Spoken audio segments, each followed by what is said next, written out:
Tip-top learning nugget, the rebel poet who wrote Auld Lang Syne. We twa ha run about the braes and pu'd the gowans fine, but we've wandered mony a weary foot sin Auld Lang Syne. This is an original verse from the song Auld Lang Syne that's sung around the world at New Year celebrations. Don't worry if you had a hard time following. Your English skills are just fine. In fact, most native English speakers couldn't say what most of it means, as it's written in Old Scottish dialect. So how did this tune, originally full of strange words that nobody understands, become an international standard? In large part, it's thanks to a promiscuous, hard-drinking Scottish poet of the late 18th century by the name of Robert Burns. Robert Burns, from poor farmer's son to Scotland's national poet. Burns was born on January 25, 1759, in the Ayrshire region on Scotland's west coast.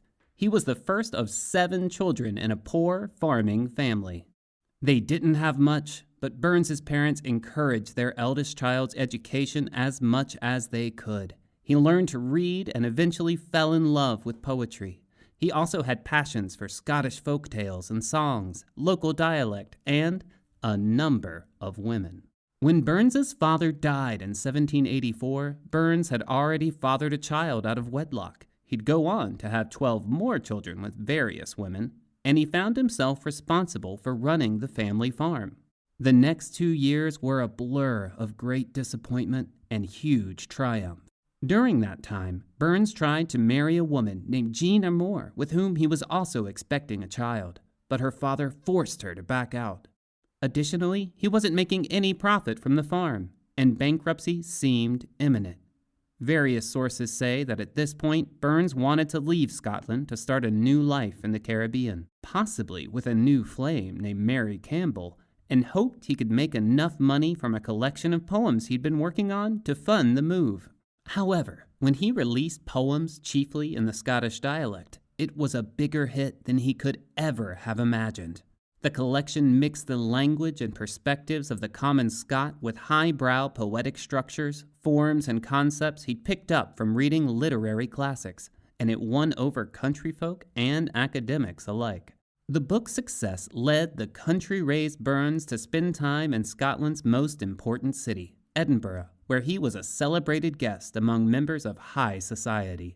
Though there are plenty of stories of Burns's womanizing in Edinburgh, he married his former sweetheart, Jean Amour, in 1788. They, with many of his children, including the twins Jean had had after leaving Burns previously, moved to a farm in the countryside. Again, Burns failed at farming, but he eventually found work as a tax collector that he was good at. During this era, he became interested in gathering traditional Scottish songs, and this became his literary passion throughout the last years of his life. Burns died in 1797 at age 37. He died due to a heart condition that his heavy alcohol consumption had worsened, and his last child was born on the day of his funeral. Despite releasing just one hit book of poems, as well as a beloved narrative poem called Tam O'Shanter, many people name Burns the national poet of Scotland. How Auld Lang Syne got so big. Auld Lang Syne first appeared in a collection of Scottish songs published by George Thomson. Because Thomson found some original lyrics of Scottish folk songs too unrefined or scandalous, he hired poets like Burns to create versions that suited his tastes better. Burns sent a copy of Auld Lang Syne to Thomson in 1788 and said it was a well-known Scottish song that no one had written down before. However, whether the lyrics came mostly out of Burns's mind or were truly from a Scottish tune passed down orally for decades isn't truly known. The melody we all know first appeared with the song in 1799, 2 years after Burns's death, and it didn't take long to catch on and spread. According to an article from the BBC, the song's initial popularity coincided with the age of Scottish immigration, especially to Canada and the US in the 19th century. In those new countries, Scots continued to sing Auld Lang Syne, and its fame grew.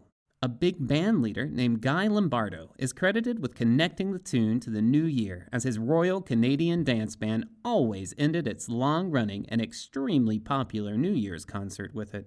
He once told Time magazine that it wasn't something he really thought about, as in Western Ontario, Canada, where he got his start, nearly every band played it to end the night. Today, the song rings in the new year all over the English-speaking world. In the UK, there's a tradition of standing in a circle while crossing arms over chests and holding neighbors' hands before rushing into the circle's center when the song ends.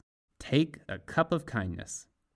Before we go, we want to make sure no old acquaintance be forgot and wish you all a Happy New Year. We have some great things planned for Tip Top in 2023, and you can get a glimpse of some of them on our freshly redesigned website.